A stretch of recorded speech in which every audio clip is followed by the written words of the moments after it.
నారాయణం నమస్కృత్య నరం చైవ నరోత్తమం దేవీం సరస్వతీ వ్యాసం తతో జయముదీరయేత్ నష్టప్రాయేష్వ భద్రేషు నిత్యం భాగవత సేవయా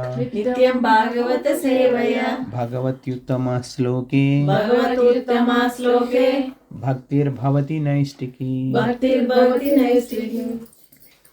జయమును సాధించుటకు ఏకైక మార్గమైన శ్రీమద్ భాగవతమును పఠించుటకు మొదట దేవదేవుడైన నారాయణునికి, నరోత్తముడైన నరనారాయణ ఋషికి, చదువుల తల్లి సరస్వతీదేవికి, గ్రంథకర్త అయిన శ్రీల వ్యాసదేవునికి ప్రతి ఒక్కరూ గౌరవపూర్వక వందనములు అర్పించవలెను. నిత్యముగా అవనరించినటువంటి శ్రీమద్ భాగవత ఉపదేశముల శ్రవణము మరియు శుద్ధ భక్తుల సేవనము ద్వారా హృదయమునందలి అభద్రములన్నీ తొలగిపోయి ఉత్తమ శ్లోకుడైన శ్రీకృష్ణ భగవాను నీడ అకుంఠితమైన ప్రేమయుక్త సేవ స్థాపితము కాగలదు. ప్రేమయుక్త సేవ స్థాపితం కాగలదు అంటే ఏంటి? ఓం నమో భగవతే వాసుదేవాయ. ఓం నమో భగవతే వాసుదేవాయ. నమో భగవతే వాసుదేవాయ.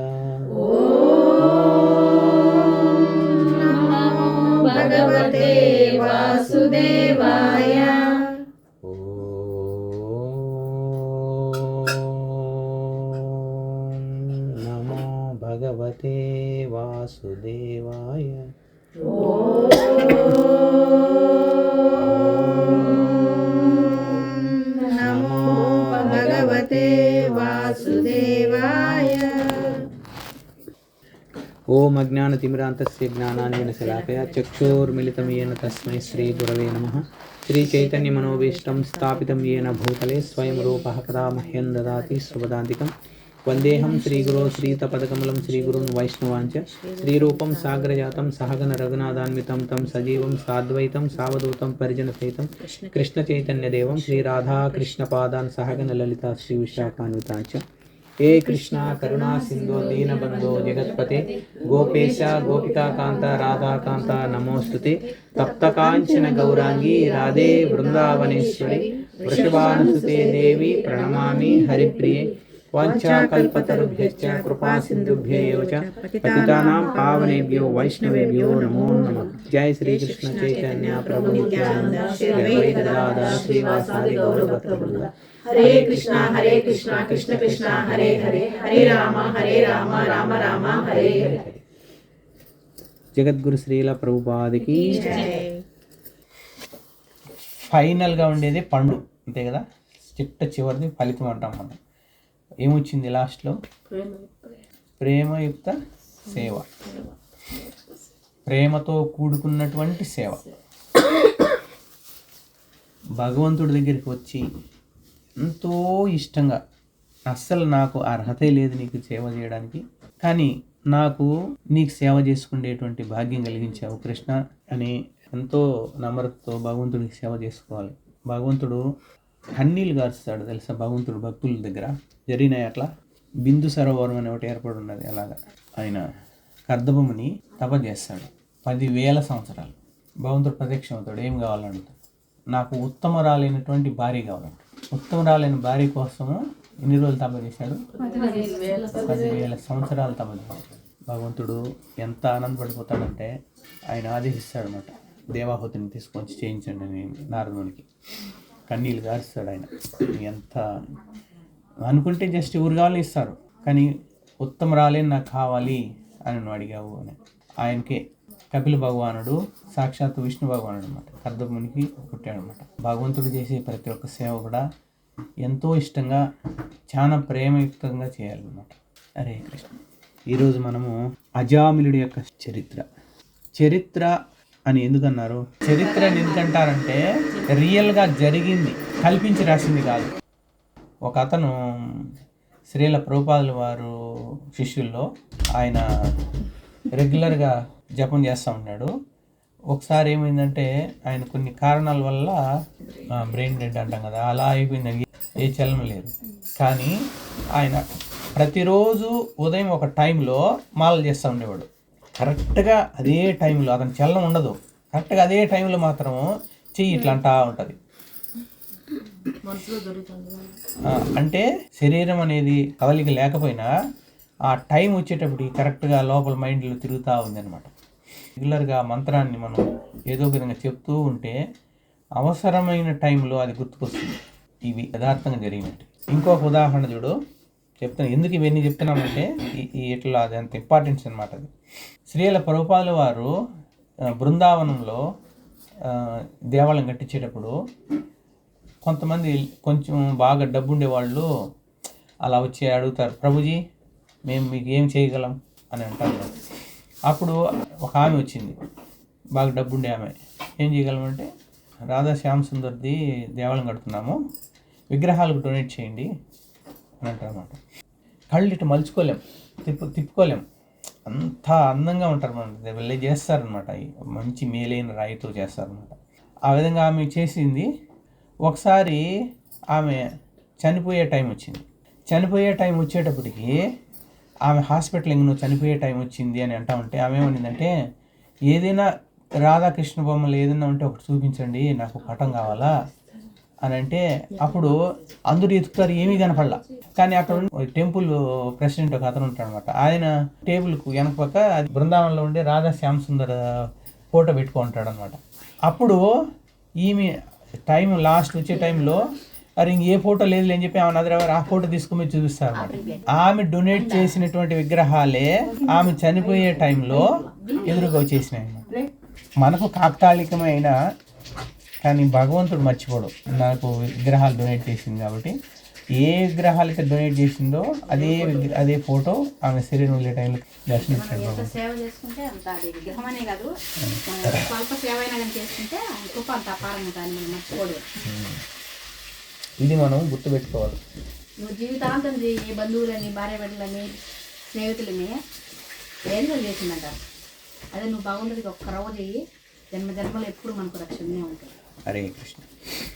సరే, కృష్ణ కృపామూర్తి శ్రీ శ్రీల ఏసీ భక్తివేదాంత స్వామి ప్రభుపాదులు అంతర్జాతీయ కృష్ణ చైతన్య సంఘ సంస్థాపకాచార్యులు అనుదించినటువంటి అజామిల చరిత్ర 6వ స్కందం, శ్రీమద్ భాగవతం 6వ స్కందం 1వ అధ్యాయం.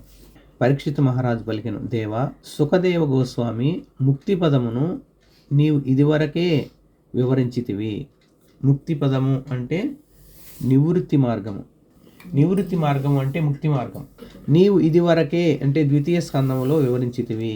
భాగవతం అంతా ఎలా ఉంటుందంటే 1-2 స్కందాల్లో బ్రీఫ్గా అంతా చెప్పేసి ఉంటారు.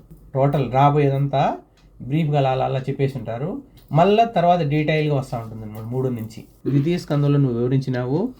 ఆ పదమును అనుసరించి ఏదైతే ముక్తి మార్గం ఉన్నదో దాన్ని అనుసరించడం ద్వారా మనుజుడు క్రమముగా మహోన్నత లోకముగు బ్రహ్మలోకమును చేరినవాడై అచట నుండి బ్రహ్మతో పాటుగా ఆధ్యాత్మిక జగత్తును చేరగలడు.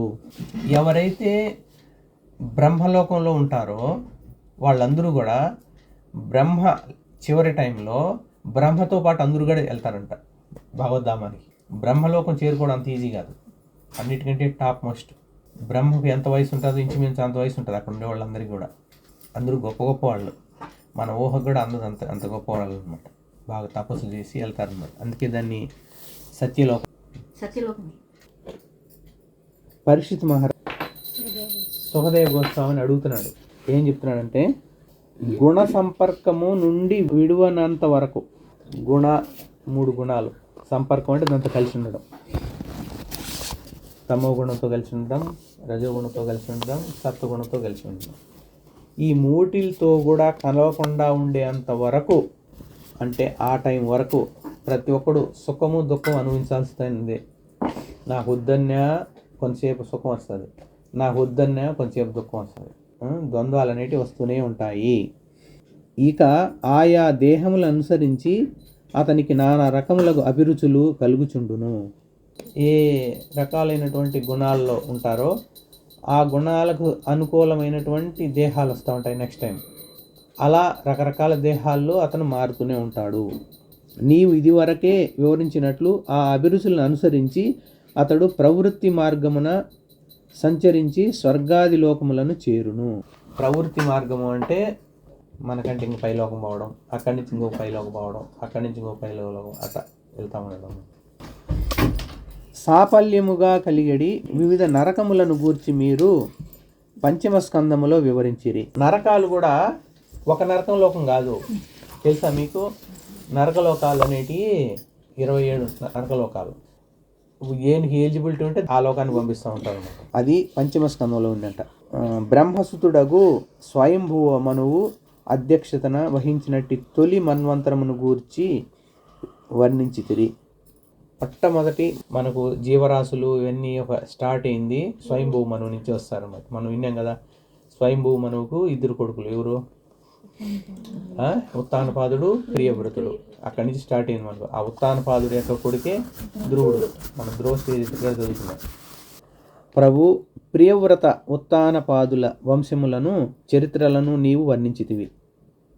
వివిధ విశ్వములను, లోకములను, గ్రహ నక్షత్రాలను కూడిన ఈ భౌతిక జగత్తును దేవదేవుడు సృష్టించెను. అవన్నీ నానా లక్షణాల వర్షములను, సముద్రములను, పర్వతములను, నదులను, ఉద్యానవనాలను, వృక్షములను కలిగి ఉన్నవి. అవన్నీను ధరాతలము, ఆకాశమునందలి జ్యోతిర్మండలము, అధోలోకములుగా విభజించబడినవి. మూడు రకాలంట.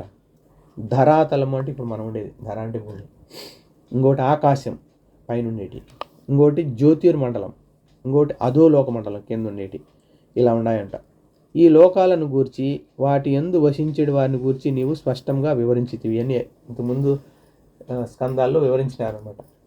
అదే ఇప్పుడు మనం చెప్తాము చూడు, ఫస్ట్ నుంచి వచ్చినప్పుడు అవన్నీ వస్తూ ఉంటాయి. ఇక్కడ లోపలి మీకు తెలుసా, ఈ లోకం నుంచి ఈ లోకానికి ఎన్ని కిలోమీటర్లు కూడా చెప్పున్నారు. దాంట్లో ఎన్ని వేల యోజనాలు, ఏ డైరెక్షన్లో పోవాలి అన్నీ చెప్పున్నారు అనమాట.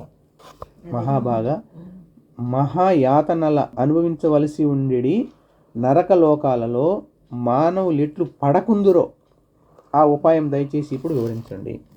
నరకలోకాల్లో ఆనందంగా ఉంటుందా? ఆనందం పెట్టుంటారు ప్రభు, పేరులోనే ఉండదు కదా నరకం అని.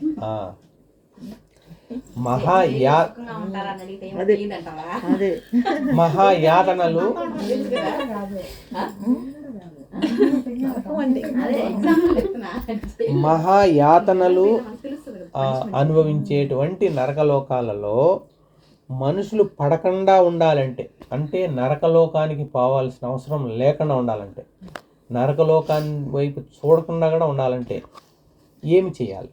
ఉపాయం చెప్పు. పరిషత్ మహారాజు సుఖదేవ్ గోస్వామిని అడిగాడు అజాముల స్టోరీ స్టార్ట్ అయ్యేటప్పుడు. అంతకుముందు నువ్వు ఇవన్నీ చెప్పినావు, ఇప్పుడు నాకు మానవులు నరక యాతనలు అనుభవించకుండా ఉండాలి అంటే ఏమి చేస్తే బాగుంటుందో నాకు చెప్పండి. సుఖదేవ గోస్వామి స్టార్ట్ చేసినాడు. సుఖదేవ గోస్వామికి జై.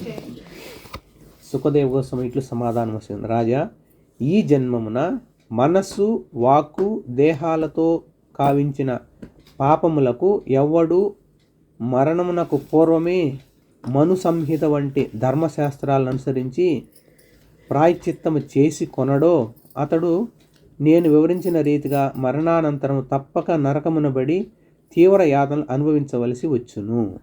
ఏం చెప్తున్నారంటే, మనకు తెలుసో తెలియకో ఏదైనా ఒక పాపకర్మ చేసినా దానికి ప్రాయశ్చిత్తంగా చేసుకోవాలంట. మళ్ళీ అప్పుడు అది నలిఫై అవుతుంది, అంటే ఈక్వల్ అయిపోతుంది. అలా చేసుకోకపోతే కంపల్సరీగా నరకానికి మాత్రం వెళ్ళవలసి వస్తుంది అంటారనమాట. ఇది తెలిసి ఉంటే చేసుకోవచ్చు, మనకే తెలియదు ఏం చేస్తున్నామో ఏం చేయలేదు, సరేనా?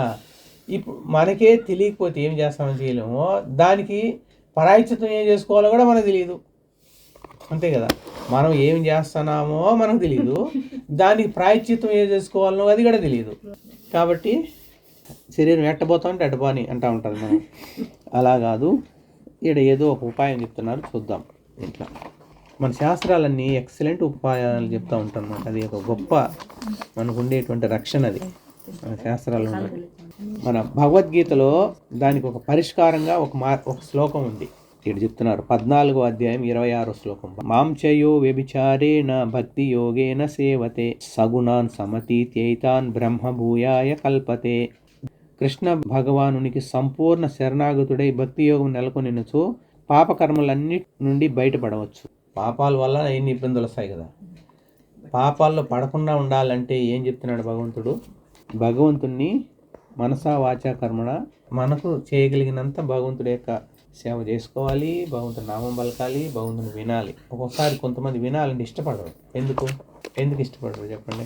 చాలామంది ఇష్టపడరు. అంతా ఉత్తత్త చెప్తూ ఉంటారు, నాకు కాళ్ళు నొప్పులు, కేజీ నొప్పులు. కానీ ఇది కాదు కారణం, వేరే ఉంటుంది అనమాట. బయటికి చెప్పేది ఒకటే కానీ లోపల ఉండేది వేరే. ఏంది? దాన్ని ఇలా చేయాలి, ఇలా ఉండాలి, ఇలా చేయాలి అని అంటూ ఉంటాం కదా. అది ఎంత యూజ్ చేస్తాలే, అది వింటాము మళ్ళీ ఎన్ని చేయాల్సి వస్తుంది అని వినడానికి ఇష్టపడరు. వినాలి. ఒకసారి శరీరాన్ని వదిలేసిన తర్వాత మళ్ళీ నువ్వు ఎంత రిక్వెస్ట్ చేసుకున్నా వినరంట తెలుసా. అది ఎంత గొప్ప శరీరం అయినా కానీ ఒక్కోసారి ప్రపంచ సుందరులు ఉంటారు, గొప్ప వాళ్ళు ఉంటారు. వాళ్ళు జస్ట్ ఏదో కారణం శరీరం వదిలేసి అబ్బా ఇంత గొప్ప శరీరం కానీ ఎక్సలెంట్ కానీ మళ్ళీ ఒకసారి ప్రవేశపెడదామని చూస్తారా క్వశ్చన్. కాబట్టి మనం ఈ శరీరం ఉండగానే జాగ్రత్త పడాలి అని అర్థం. కనుక మరణం ఆసన్న మొగుట పూర్వమే నేను చెప్తా అంటే అట్లే వస్తుంది. మరణం ఆసన్న పూర్వమే దేహ సామర్థ్యం ఉన్నప్పుడే మనుజుడు శాస్త్రానుసారం శీఘ్రముగా ప్రాయశ్చిత్త విధిని చేపట్టవలెను. లేనిచో అతడు సమయమును గడిచిపోవును, పాపఫలము వృద్ధిమగును. వైద్యుడు రోగ నిర్ధారణ చేసి రోగ తీవ్రతను బట్టి చికిత్స చేయు రీతి మనుజుడు తన పాప తీవ్రతను అనుసరించి ప్రాయశ్చిత్త కర్మలు చేపట్టవలెను. ఈ ప్రాయశ్చిత్తాలన్నిటి పక్కన పెట్టినా కూడా మొత్తానికి సారాంశం ఏమంటే దీపం ఉన్నప్పుడే ఇల్లు చక్కబెట్టుకోవాలి. అంటే మనం బాగా యాక్టివ్గా ఉన్నప్పుడే భగవంతుని నామస్మరణ చేయాలి, భగవంతు సేవలు చేయాలి. ప్రభుజీ పాదాలకు హృదయపూర్వక దండం. శ్రీ రవిచందాస్ ప్రభుజీకి ఆయన ఎందుకు చెప్తున్నానంటే ఒక అతను అంటే ఆయనతో పాటు ఉండేవాళ్ళు ప్రొఫెసర్గా పనిచేస్తా ఉన్నాడు. ఈయన ప్రొఫెసరే ఆయనతో పాటు ఉండేవాళ్ళు. ఆయన అంటున్నాడంట, రఘు నేను రిటైర్డ్ అయిపోయి 60 అయిపోయి 70 అట్లా వస్తాను చూడు, అప్పుడు నేను వస్తానులే మీ దగ్గరికి వచ్చి కొంచెంసేపు సేవ చేస్తాను. మళ్ళీ నువ్వు చేసేది ఏముండదు ఇక్కడ, నీకు సేవ చేసుకోవాల్సింది. 60-70 వచ్చి ఆయనే లేలేడు, కాళ్ళు పట్టుకొని చిన్నగా లేచి కూర్చుంటున్న టైం ఉంటుంది. అప్పుడు నువ్వు చేసేది ఏముండదాడా, నీకు మేము సేవ చేసుకోవాల్సి వస్తుంది. సరేనా? కాబట్టి అలా కాదు, మనకు బాగా శరీరం ఎక్సలెంట్గా సహకరించే టైంలోనే భగవంతుడి సేవ చేసుకోవాలన్నమాట. అది ముఖ్యం. ఫ్రెష్ ఫ్లవర్స్ కదా బాగుంది కనిపిస్తాం, వాడిపోయింది, తునిపోయింది, పాచిపోయింది పెట్టం కదా. యవనంలో ఉన్నప్పుడు శక్తి ఉన్నప్పుడు భవనం సేవ భవనం దర్శనం చేసుకుంటే కళ్ళు కనపడవు,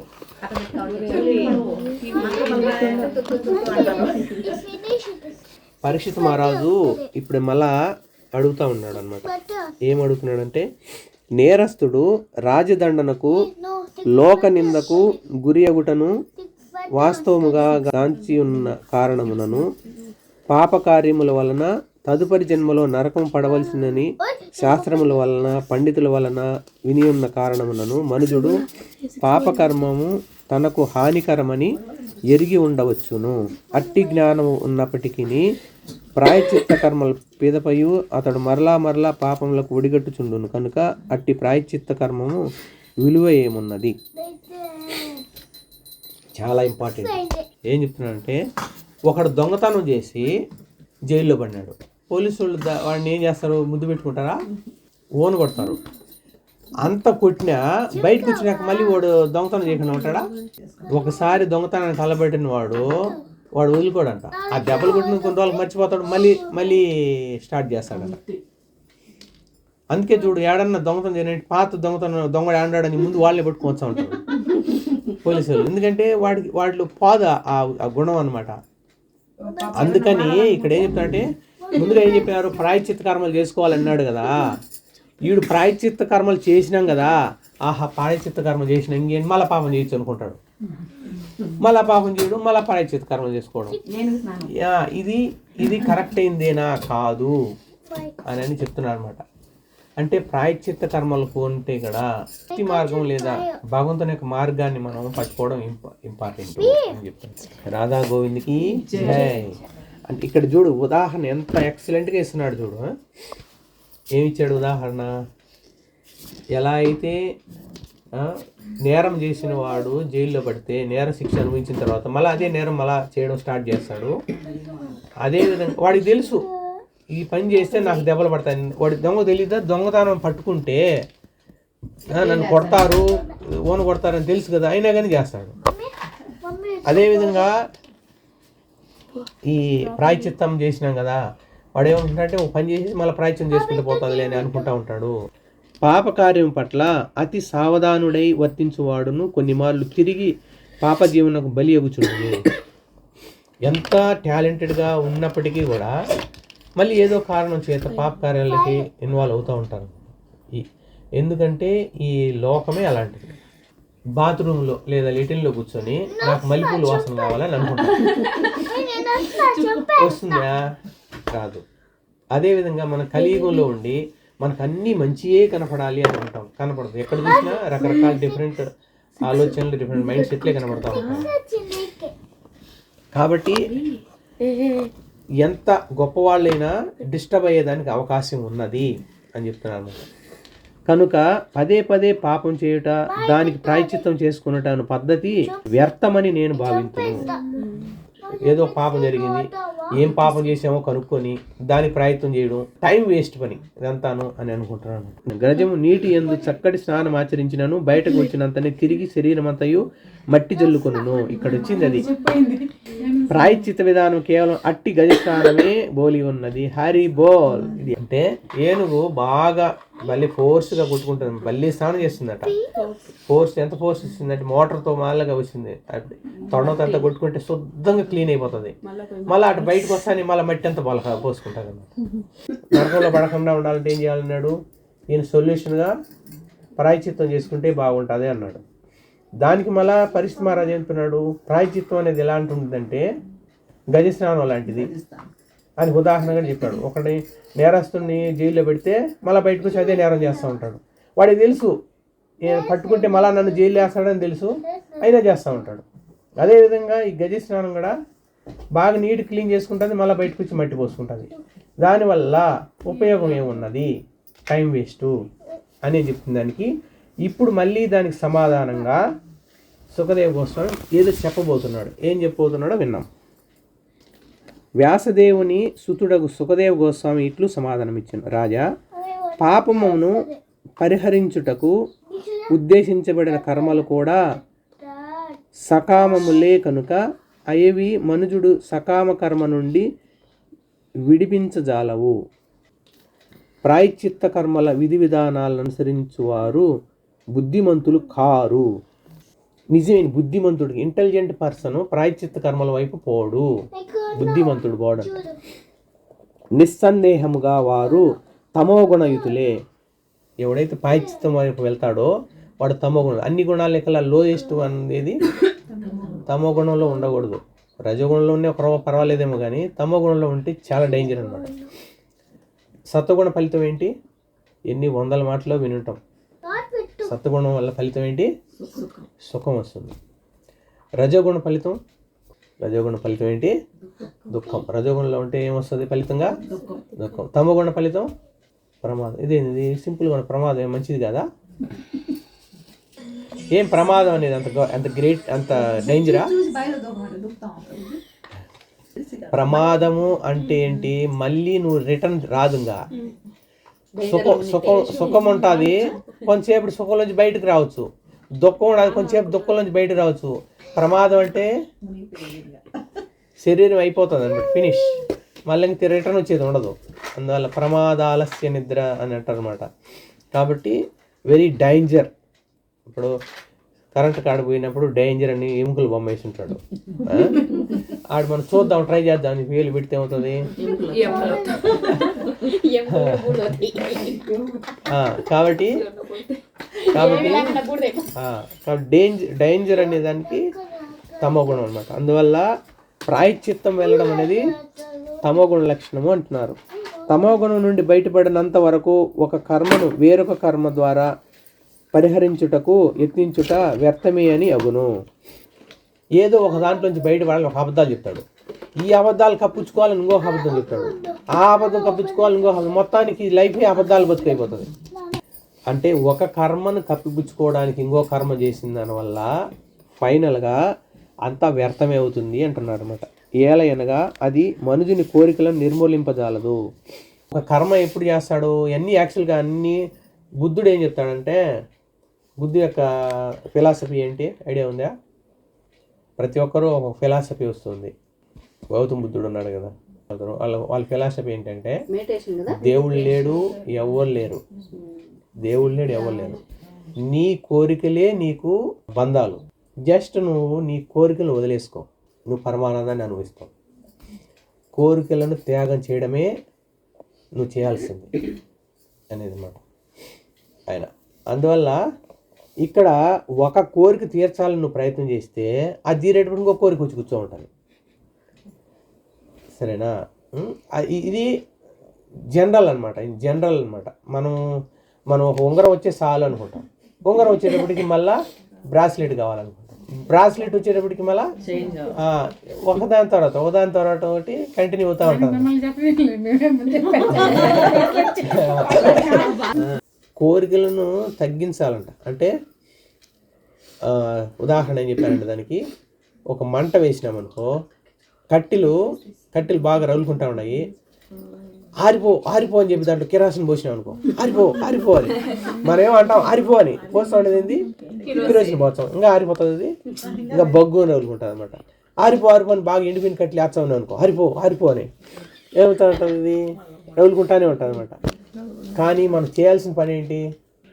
ఒక్కొక్క కర్రే బయటికి తీసేయాలి. రగులుకుంటా ఉండే వాటిల్లో ఒక్కొక్క కర్రే బయటికి తీసేయాలి. అంటే ఒక్కొక్కటి మనం తీసేయగలగాలి.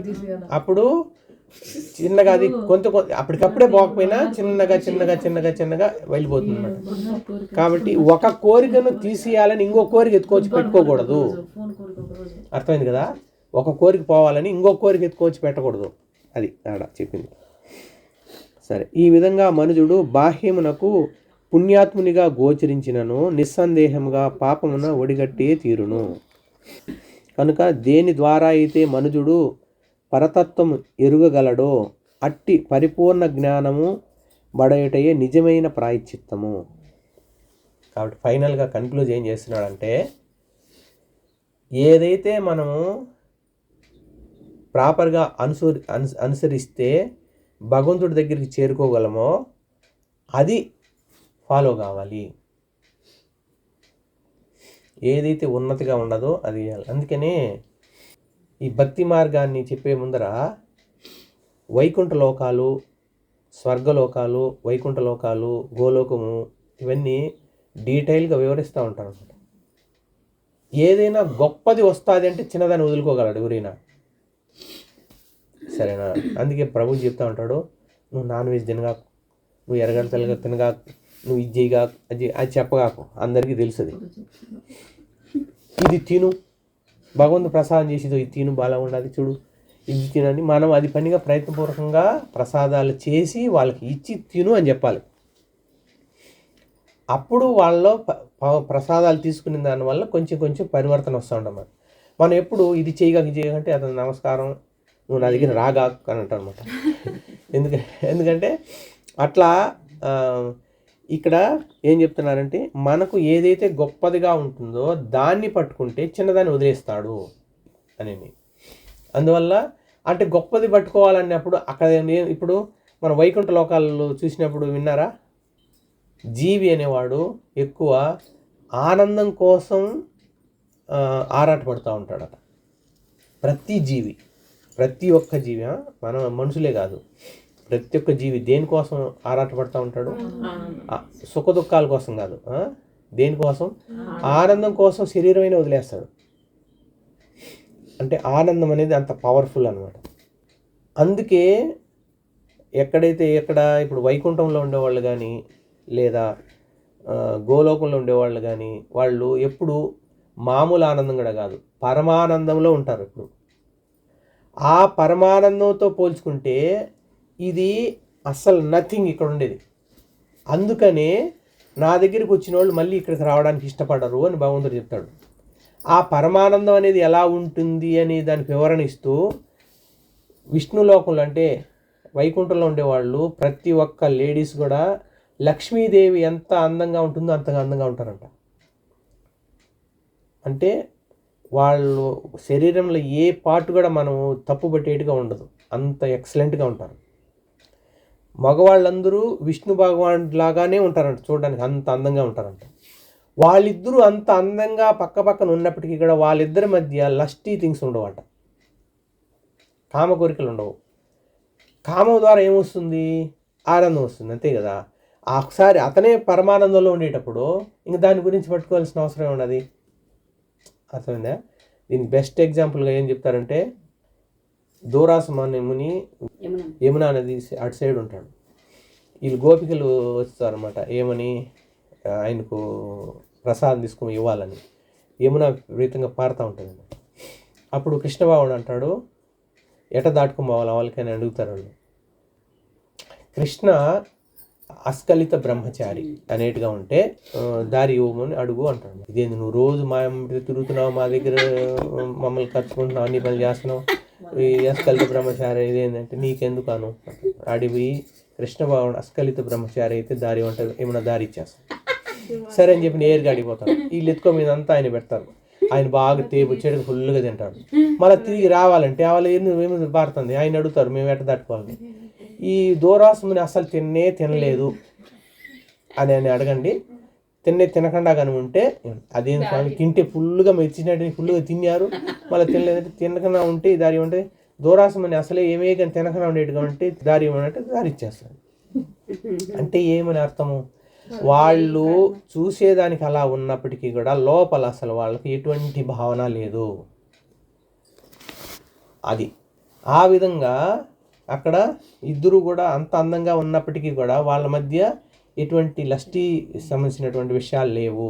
ఎందుకు లేవు అంటే లస్టీ ద్వారా వచ్చే ఆనందం కంటే కొన్ని కోట్ల రెట్లు, అసలు చెప్పలేనంత రెట్లు ఆ పరమానందాలు ఉండేటప్పుడు.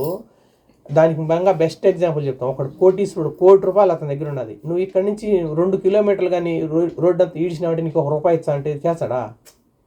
ఎందుకు చేయడు? ₹1,00,00,000 అతని దగ్గర ఉంటే నీకు ₹100 పడేస్తా, నువ్వు దోసుకోరా, నాకేం పట్టింది ఇది ఈ నుంచి 2 కిలో అంటాం. దానికి పీనాసోడు ఉంటాడు చూడు, వాడు దోస్తాడు సార్ అంటాడేమో, నాకు తెలియదు కానీ నాకు తెలిసినంత వరకు ఎవరు కూడా ₹1,00,00,000 తన దగ్గర ఉండేటప్పుడు 2 కిలోమీటర్లు తోసినామంటే నీకు ₹1 ఇచ్చా అంటే తోచాడా? తోయడు. అదేవిధంగా భగవంతుడు దాన్ని ఎగ్జాంపుల్ క్లియర్గా చెప్తూ నా దగ్గరికి వచ్చిన వాళ్ళు మళ్ళీ ఈ భౌతిక ప్రపంచానికి రారు అంటాను. హరే బోల్, హరే కృష్ణ. కాబట్టి ఇప్పుడు మనకు ఏదైతే ఉన్నతమైనది ఉంటుందో దాన్ని మనము దృష్టిలో పెట్టుకొని నేను అక్కడికి వెళ్ళాలి అని దృఢమైన నిశ్చయం ఉంటే ఖచ్చితంగా చేరతారంట. రాజా, రోగగ్రస్తుడు వైద్యుడు తెలియజేసిన పథ్యమును భుజించినచో క్రమముగా రోగము నుండి బయటపడును, అతనిని ఏ వ్యాధులు ఇక అంటవు. అదేవిధంగా మనుజుడు జ్ఞాననిధిని అనుసరించినచో క్రమముగా భౌతిక కల్మషముల నుండి మోక్షమునకు పురోగమించును. హరిబోల్. ఎంత ఎగ్జాంపుల్ దీనికి మైండ్లో టచ్ అయింది చెప్పండి, మీరు అర్థమైందా ఏం చెప్పండి ఎంత వల్ల రోగగ్రస్తుడు అంటే రోగి డాక్టర్ దగ్గరికి పోయినాడు. డాక్టర్ దగ్గరికి పోతే ఏం చేశాడు ఆయన? ఒక పథ్యాన్ని ఫాస్ట్ ఇది తినొచ్చు ఇది తినకూడదు అని పథ్యం చెప్తాడు కదా, అలా చెప్పాడు. అలా చెప్పిన వల్ల క్రమంగా రోగంలోంచి బయటపడును, అతనికి ఏ వ్యాధులు ఇంక అంటవు అతను పర్ఫెక్ట్గా ఫాలో అయితే. అదేవిధంగా ఎగ్జాంపుల్ చెప్పినాడు. అదేవిధంగా మనుజుడు జ్ఞాననిధిని అనుసరించినచో అంటే మనం ఒక గురు పరంపర ద్వారా భక్తి మార్గాన్ని మనం ఫాలో అయితే అప్పుడు అతను క్రమముగా భౌతిక కల్మషాల నుంచి బయటపడి ముక్తి మార్గంలోకి ప్రయాణిస్తాడు అని చెప్పాడు అనమాట. అర్థమైందా? హరిబోల్ అంటే ఏమర్థమైంది ఇందులో? అర్థమైంది అన్నారు, అవునా కదా? పత్యం చెప్తే కలుస్తారన్నారు కదా. పత్యము అనుసరించిన దానివల్ల క్రమంగా బయటపడతాడు అన్నాడు అంటే ఏంటి? ఒక వేని ఫాలో అయితే మనం ఒక పాటలో పత్యం అంటే ఏంటి?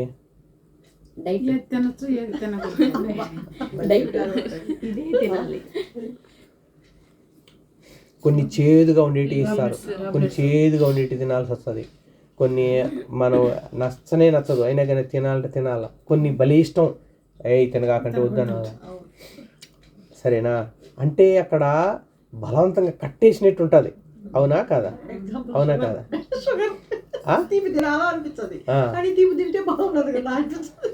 అయినా అదే విధంగా అర్థమైందా ఇప్పుడు నేను చెప్పింది? అదే విధంగా భగవంతుడి దగ్గరికి రావాలంటే ప్రాణానికి వచ్చినట్టు ఉంటుంది. ఏం పోతాం ఇంతకుముందు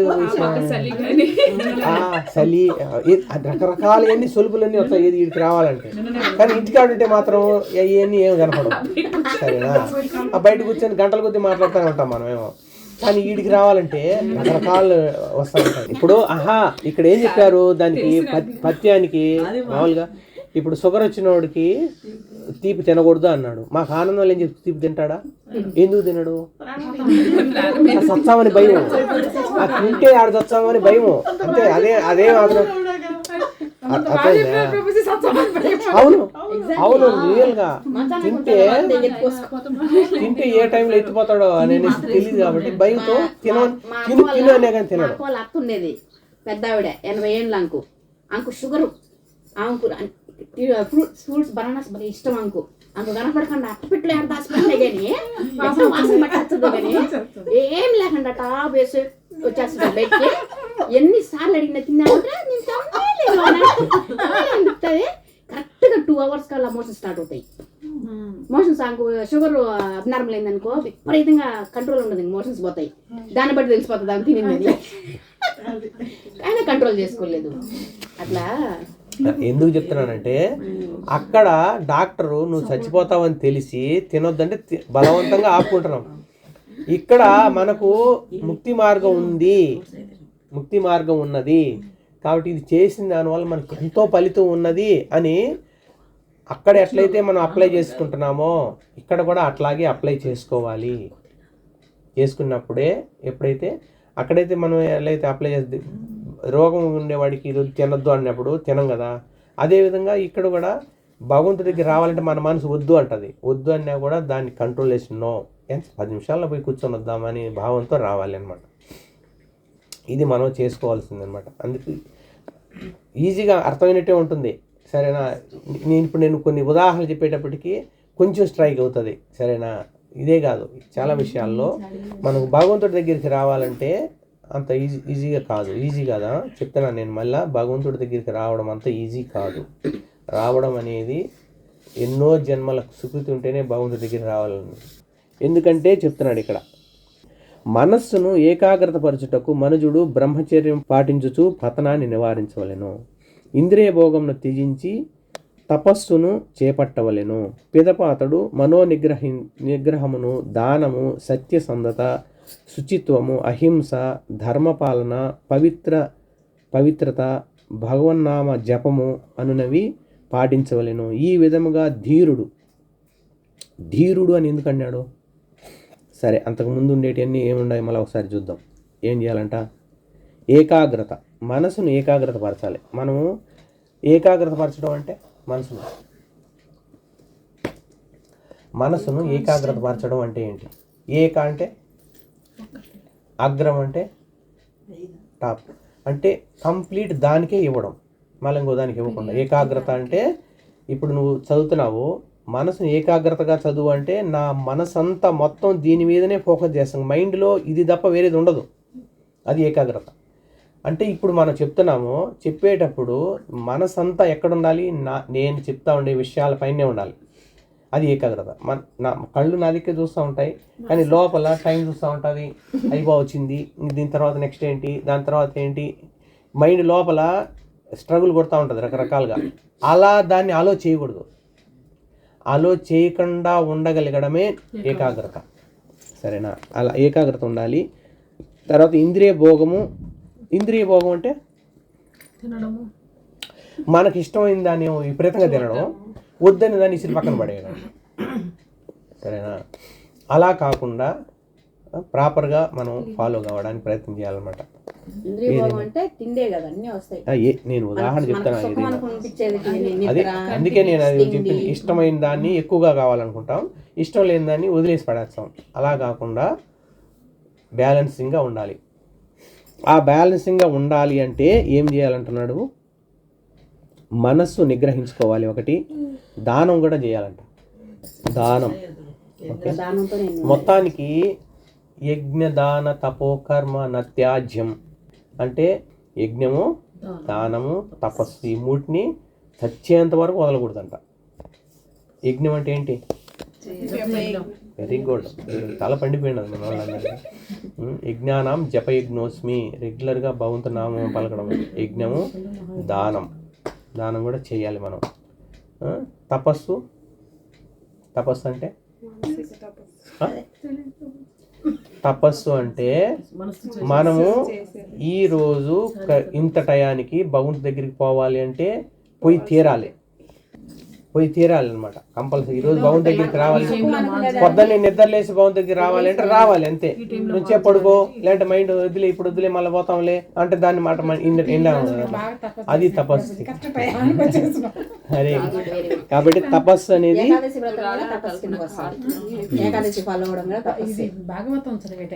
సత్యసంధత. నిజమే చెప్పాలి. ఏం చెప్పాలి? అబద్ధాలు చెప్పకూడదు. నో, ఏం చెప్పాలి? మన నోటితో అబద్ధాలు చెప్పకాకుంటే అతను అబద్ధాలు చెప్పే తీరుతాడు. నిజం చెప్పాలి అని అంటే నిజమే చెప్తాడు. సరేనా? మనం ఏది వద్దంటామో మైండ్ ఏం చేస్తుంది? అదే కావాలంటది. కాబట్టి మనం ఏం చెప్పాలి? పాజిటివే చెప్పాలి, నిజం చెప్పాలి అంతే. సరేనా? అందుకే ఇంతకుముందు ఏం చెప్పినా మనం, ప్రభుజీ ఏమంటా ఉంటాడో, ఇద్దిన కాకు, అద్దిన కాకు, ఇట్టుండ కాకు, అట్టుండ అది చెప్పకాకరా స్వామి, వాళ్ళకి తెలుసు అన్ని. ఏమి చెయ్యాలో చెప్పు, ఆ విధంగా. కాబట్టి సత్యసంధత ఉండాలి, శుచిత్వం ఉండాలి. ఓం అపవిత్ర పవిత్రోవా సర్వావస్థ గతోపివా యాస్మరేత్ పుండరీకాక్షం బాహ్యాభ్యాంతర శుచి. ఎవరైతే నిత్యము భగవంతుని నామాన్ని పలుకుతూ ఉంటారో వాళ్లకు అంతరంగా ఉన్న మళ్ళీ బయట రెండు కూడా శుచిత్వం కలుగుతాయి అంటారు అన్నమాట. శుచిత్వం అంటే మనము మన పరిసరాలు, అది క్లారిఫై చేసుకోవాలి. మనం బాడీ 10 సార్లు గడుపుకుంటాం, కానీ సరౌండింగ్స్ ఎప్పుడు డర్టీగా పెట్టుకుంటాం. తర్వాత అహింస. అహింస అంటే ఏంటి మాట? హింస చేయకుండా ఉండడము అంటే అది మనస వాచ కర్మణ 3 వస్తాయి. మనసు ద్వారా కూడా హింస చేయకూడదు. అంటే ఇంకొకరి గురించి తప్పుగా భావించడమే మనసులో చేసేటువంటి హింస. నోటితో రకరకాలుగా చెప్పేస్తూ ఉంటాం, వాళ్ళు ఇట్టేటోళ్ళు, వాళ్ళు ఇట్టేటోళ్ళు అని వరుసపెట్టి కడిగేస్తూ ఉంటాం. కాబట్టి అది కూడా హింస, నోటితో చెప్పడం. తర్వాత చేతితో చేసేటి మామూలుగా కొడతాము, సచిన జంతువు లోపల వేస్తూ ఉంటాం. అవి కూడా అన్ని కూడా హింస. సరేనా? అవి కూడా హింసకు అది కూడా ఒక చోటు ఇచ్చినట్టే. సరేనా? తర్వాత ధర్మపాలనం.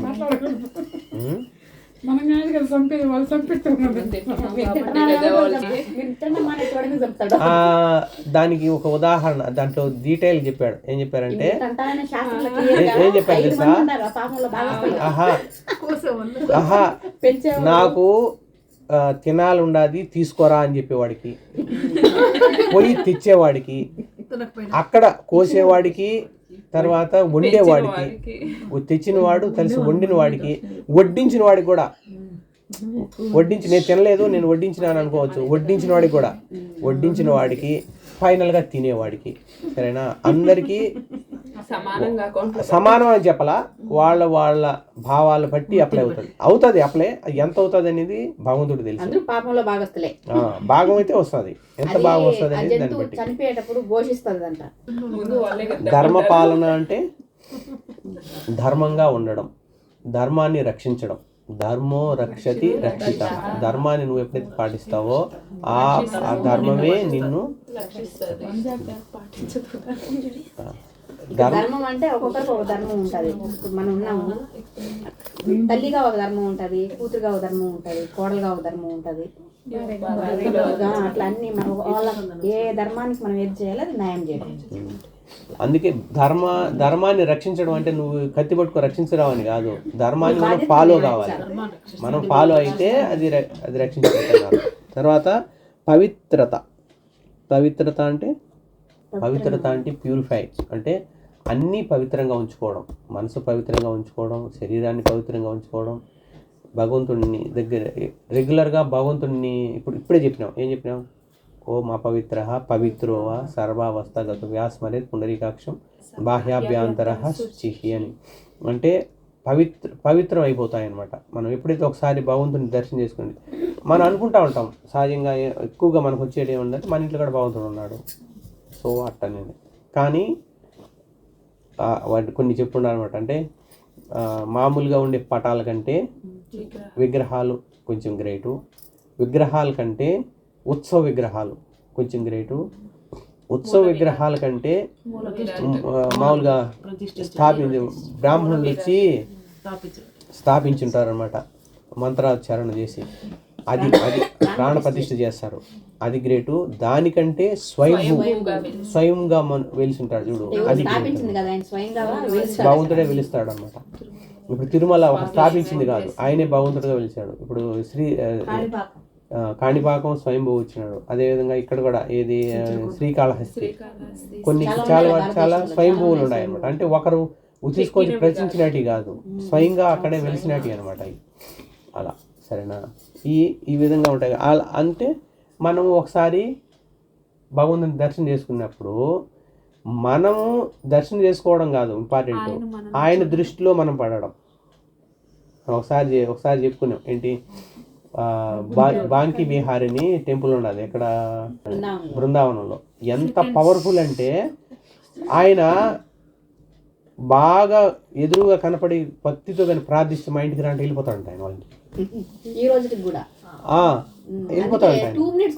అందుకని ఒక్క టెంపుల్లో మాత్రమే మనం ఎక్కడా చూసిన ప్రపంచంలో అట్లా ఓపెన్ చేస్తారు, మళ్ళీ క్లోజ్ చేస్తారు, అంతే. ఆ క్షణంలోనే తీసుకో ఆయన వెళ్ళిపోతాడని. ఊర్లో ఎంత భక్తిలో తెలియదు కదా, అందరూ రెడీగా వచ్చినారా ఉండారా అంటేనే టక్కన ఓపెన్ చేస్తారు, మళ్ళీ కొంచెం టక్కన క్లోజ్ చేస్తారు, మళ్ళీ కొంచెం మళ్ళీ ఓపెన్ చేస్తారు, మళ్ళీ క్లోజ్ చేస్తారు. అంటే నువ్వు అదే పనిగా చూసి అంతసేపు ఉండిరు, కొంత ఒక గ్లాన్స్ లాట చూస్తాము అని మళ్ళీ క్లోజ్ అయిపోతుంది. ఆ టెంపుల్కు ఒక గుడ్డివాడు వస్తాడు. గుడ్డివాడు ఆడ ఇట తాడుకుంటా అందరినీ తోసుకుంటా పోతా ఉంటాడు అనమాట గుడ్డోడు. ఆడికి ఒరే నాయన మాకు చూసేదానికే దిక్కు లేదు, ఓ సెకండ్లో అట్ట తీసి అట్ట వేస్తున్నారు, ఇలా తోసుకొని పోతున్నావు, ఏం చూసేవాడు మరి అంటే ఓయా నేను చూడకపోతే పాని ఆయన నన్ను చూస్తాడు కదా, మళ్ళీ ఇంకో జన్మలా నీ గుడ్డి జన్మ లేకుండా మంచిదాన్ని ఇచ్చాడు కదా. ఎంత పవర్ఫుల్ అనేది భావన అది అనమాట. అందువల్ల మనం భగవంతుడి దగ్గరికి వస్తా ఉండేది మనం భగవంతుని చూద్దామని కాదు, భగవంతుడికి మన ఫేస్ కనపడాలని. సరే ఇప్పుడు చెప్పినాం కదా, అవన్నీ ఆ విధముగా ధీరుడు శ్రద్ధావంతుడైన వాడు ధర్మం ఎరిగిన వాడై మనోవాకాయ కర్మలచే జరిగిన పాపములన్నిటినీ తాత్కాలికముగా పవిత్రుడవును. ధీరుడు అన్నాడు. ఎందుకన్నాడు ధీరుడు అని? ధీరుడు అంటే అంత పవర్ఫుల్ అంటే ధీరము అనేది మనసును జయించిన వాడికే ధీరం అనేది వచ్చేది. లేదు ఏదో పెద్ద గంగాణాలు ఎత్తినోడు కాదు ధీరుడు అంటే. మనసు నీకు చెప్తుంది వద్దు వాడి పోవు, ఇప్పుడు ఏం పోతావులే అని, నో నేను పోవాలి, అప్పుడు అది ఆ విధంగా అనుకున్నప్పుడు అది ధీర అంటారనమాట. భగవంతుడు ధీరుడు అంటే మన మనసు మనకు కావాలని రకరకాలుగా మబ్బి పెడుతుంది వద్దని, కానీ దాన్ని నో అని చెప్పేసి అని చెప్పగలగాలన్నమాట. అట్లా అరే అట్టి పాపములు వెదురు పొదల చెంత ఉన్నట్టి ఎండిన లతల వంటివి. అవి అగ్నిచే దగ్ధమైనప్పటికీ వాటి మూలములు ఇంకను మిగిలి ఉండును. అవకాశం కలిగినంతనే మళ్ళా మొలకలెత్తును. ఓకే, అదేం చెప్తున్నట్టు నువ్వు ఎదురును ఎండిపోయిన దాన్ని రగలు పెట్టేసినా కానీ మళ్ళా కొన్ని రోజులు వాన పెడితే మళ్ళీ మొలకలు వస్తాయి. అట్ట కాబట్టి నేను బ్రహ్మాండంగా మాలలు చేసుకుంటున్నాను, బ్రహ్మాండ సేవ చేసుకుంటున్నాను, ఇంకా నన్ను ఎవరు జయించేవాళ్ళు లేరు అనుకోవాల్సిన అవసరం లేదు. నువ్వు సందు ఇచ్చినావంటే మళ్ళా దూరి మళ్ళా పట్టేసుకుంటుంది నిన్ను అనేసి చెప్తున్నాను. హరి బోల్, హరే కృష్ణ.